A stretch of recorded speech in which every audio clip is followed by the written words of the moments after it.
Hello everyone, welcome to my channel. ನಾನಿವತ್ತು ನಿಮಗೆ ನಮ್ಮ ಹಳ್ಳಿಗಳಲ್ಲಿ ಮಾಡುವಂತಹ ಮೊಳಕೆ ಕಾಳನ್ನ ಹಾಕಿ ಕೀರೆ ಸೊಪ್ಪಿನ ಉಪ್ಸಾಂಬಾರನ್ನ ಹೇಗೆ ಮಾಡೋದು ಅಂತ ನಾನಿವತ್ತು ನಿಮಗೆ ತೋರಿಸ್ತಾ ಇದ್ದೀನಿ. ನಾನಿಲ್ಲಿ ಮೊದಲೇ ಕಾಳು ಮತ್ತು ಕೀರೆ ಸೊಪ್ಪನ್ನ ನೀಟಾಗಿ ಕಟ್ ಮಾಡಿಕೊಂಡು ತೊಳ್ಕೊಂಡು ಸೈಡಲ್ಲಿ ಎತ್ತಿಟ್ಕೊಂಡಿದ್ದೀನಿ. ಇವಾಗ ಯಾವ ರೀತಿ ಮಾಡೋದು ಅಂತ ನೋಡೋಣ ಬನ್ನಿ. ನಾನಿಲ್ಲಿ ಒಂದು ಕುಕ್ಕರ್ನ ತೊಗೊಂಡು ಅದಕ್ಕೆ ಸ್ವಲ್ಪ ಎಣ್ಣೆ ಹಾಕಿ ಅದಕ್ಕಾದ ನಂತರ ಅದಕ್ಕೆ ಬೆಳ್ಳುಳ್ಳಿನ ಹಾಕಿ ಚೆನ್ನಾಗಿ ಫ್ರೈ ಮಾಡ್ಕೋಬೇಕು. ಬೆಳ್ಳುಳ್ಳಿ ಹಸಿ ವಾಸನೆ ಹೋಗೋ ರೀತಿ ಚೆನ್ನಾಗಿ ಎಣ್ಣೆಯಲ್ಲಿ ಫ್ರೈ ಮಾಡ್ಕೋಬೇಕು. ಬೆಳ್ಳುಳ್ಳಿ ಚೆನ್ನಾಗಿ ಫ್ರೈ ಆಗಿದೆ. ನಾನು ಇದಕ್ಕೆ ಮೊಳಕೆ ಕಾಳನ್ನ ಆ್ಯಡ್ ಮಾಡಿಕೊಂಡು ಅದನ್ನು ಕೂಡ ಹಸಿ ವಾಸನೆ ಹೋಗೋ ರೀತಿಲಿ ಚೆನ್ನಾಗಿ ಫ್ರೈ ಮಾಡ್ಕೋತಾ ಇದ್ದೀನಿ.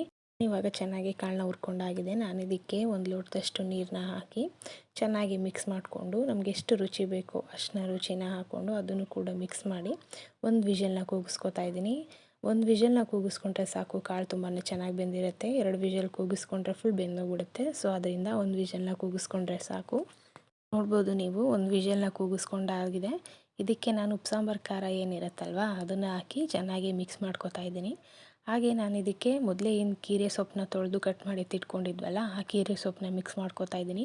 ಮೊದಲೇ ಕಾಳು ಕೂಗಿಸ್ಕೊಳ್ಳುವಾಗಲೇ ನಾನೇನಾದರೂ ಸೊಪ್ಪನ್ನ ಮಿಕ್ಸ್ ಮಾಡಿದ್ದಿದ್ರೆ ಸೊಪ್ಪು ಫುಲ್ ಬೆಂದೋಗ್ಬಿಡ್ತಾಯಿತ್ತು. ಸೊ ಅದರಿಂದ ಇವಾಗ ಸೊಪ್ಪನ್ನ ಮಿಕ್ಸ್ ಮಾಡ್ಕೊತಾ ಇದ್ದೀನಿ.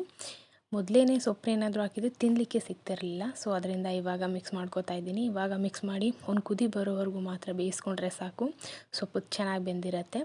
ಹಾಗೆ ಪಕ್ಕದಲ್ಲಿ ಕೀರೆ ಸೊಪ್ಪಿನ ಪಲ್ಯನ ಮಾಡೋದಕ್ಕೆ ಸಾಸಿವೆ, ಕರಿಬೇವು, ಒಣಮೆಣ್ಸಿನ್ಕಾಯಿ, ಈರುಳ್ಳಿ ಕಾಯಿನ ತಗೊಂಡಿದ್ದೀನಿ.